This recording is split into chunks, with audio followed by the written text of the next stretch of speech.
My mother showed up at the hospital right after I gave birth, unannounced and uninvited. Oh boy. Man. The best way to show up anywhere. Oh, yeah. Oh, wait, no. The worst way to show up anywhere. To fully appreciate the sheer audacity of my mother's actions, here is the very important context. I, 27 female, am the eldest of 3, and my son is the first grandchild for both my and my husband's 28 male. My mother, 57 female, lives in the city where we grew up, but I now live around 5 to 5.5 hours away in a small country town with my husband's family. By the way, this comes from Where Be the Dragons, and if you want to submit your own stories, go to the r/OKStorytime subreddit.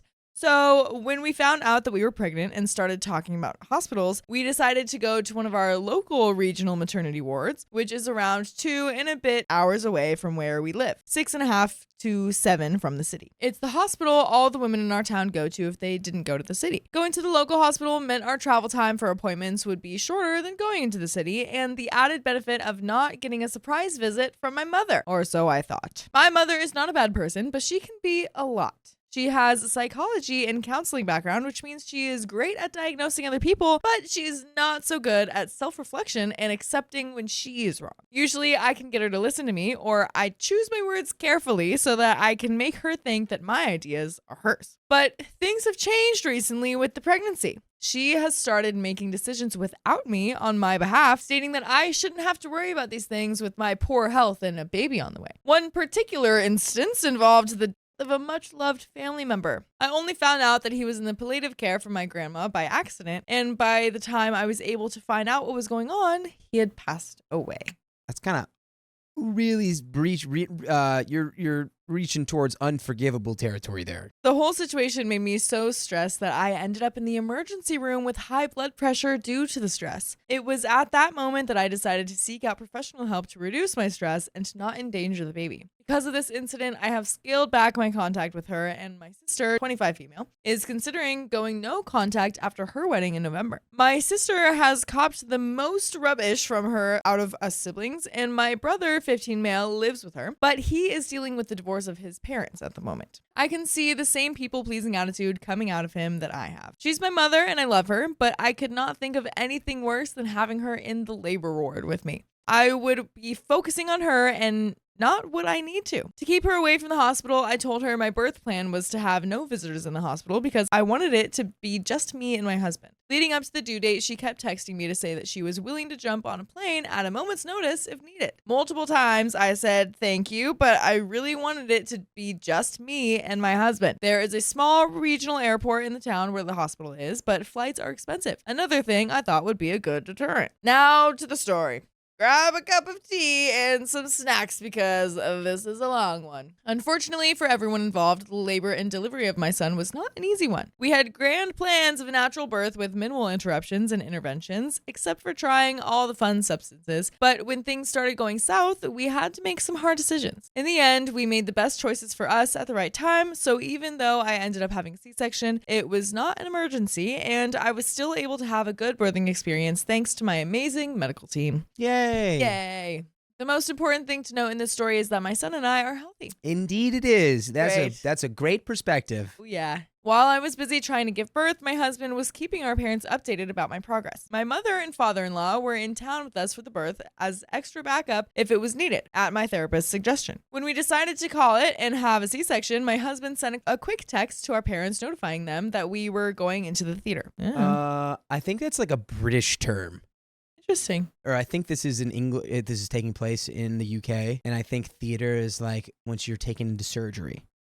But anywho, my mother-in-law was a bit panicked when she saw this text, so she made sure that she was ready to leave at a moment's notice if we needed her. Take note here that she waited for more information before she did anything. My mother, on the other hand, took this text as everything is going wrong and we need you to jump on the next flight, but don't tell us because we are too busy. And she booked flights and accommodation for herself and my brother for a couple of days. Why are you doing all that? That's crazy. Nobody told you to do this. That's so much. The next day, we were recovering from a very long couple of days, and we decided that my husband should go to the hotel room where his parents were staying to get some proper rest. My husband carries his stress in his gut, so he was not having a good time after watching me go through labor, and he was a bit traumatized by the whole ordeal. So the plan was that he was going to take a couple of hours to sleep and have a proper meal with his parents before coming back to the hospital to stay with me for the night. While I was finishing up breastfeeding our son, not long after my husband left, a nurse came into my room with a brown paper bag. She said that my mom was downstairs. I looked at her confused, and I told her that my mom was in the city. She asked me for my name, and I gave it to her. She said that it was indeed my mom. I think she saw the look of utter shock on my face and asked me if I wanted her to send them away or if I just needed some time. By this point, I saw my mom's writing on the bag and realized that not only did she fly here without my knowledge or consent,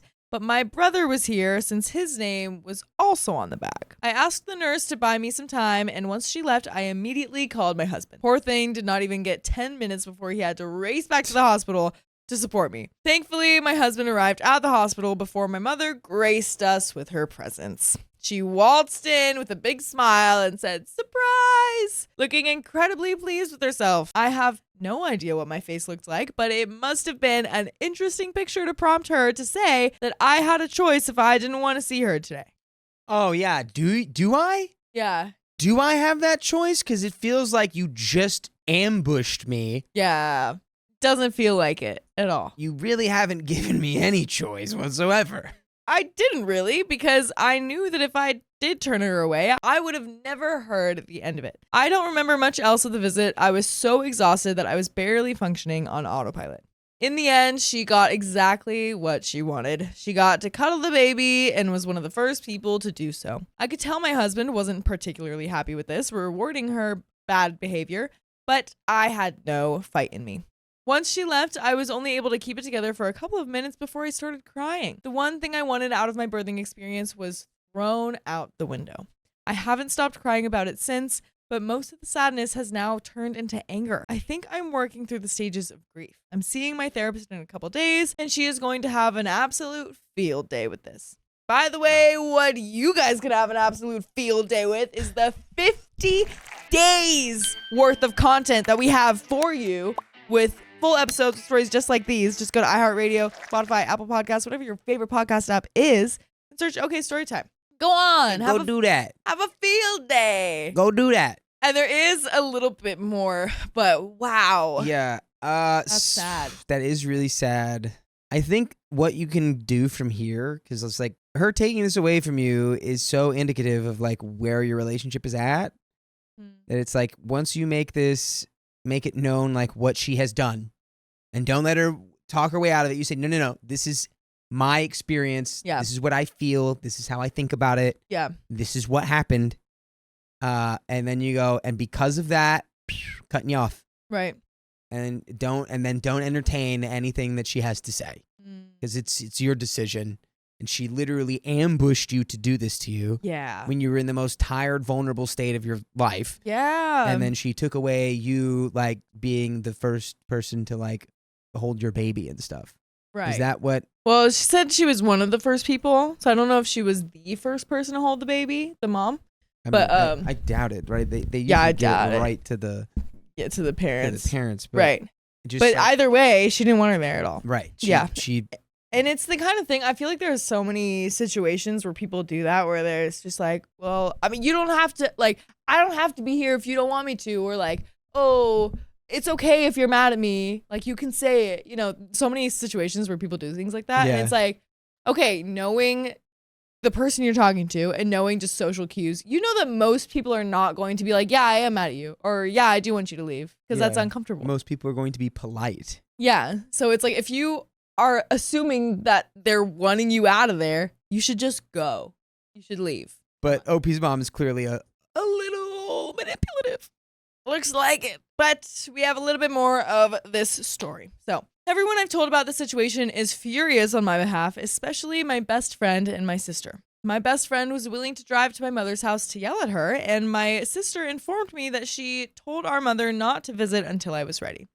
Clearly, neither of us got through to her. I'm at my wits' end with her, but I really don't want to cut contact with her because that would also mean cutting contact with my brother. My husband has been an absolute saint when it comes to my mother, but even a saint has limited patience, and I fear we have reached it. I would love any advice from you guys, and I will try and get around to answering any questions you have. And that's it. That's the end of the story.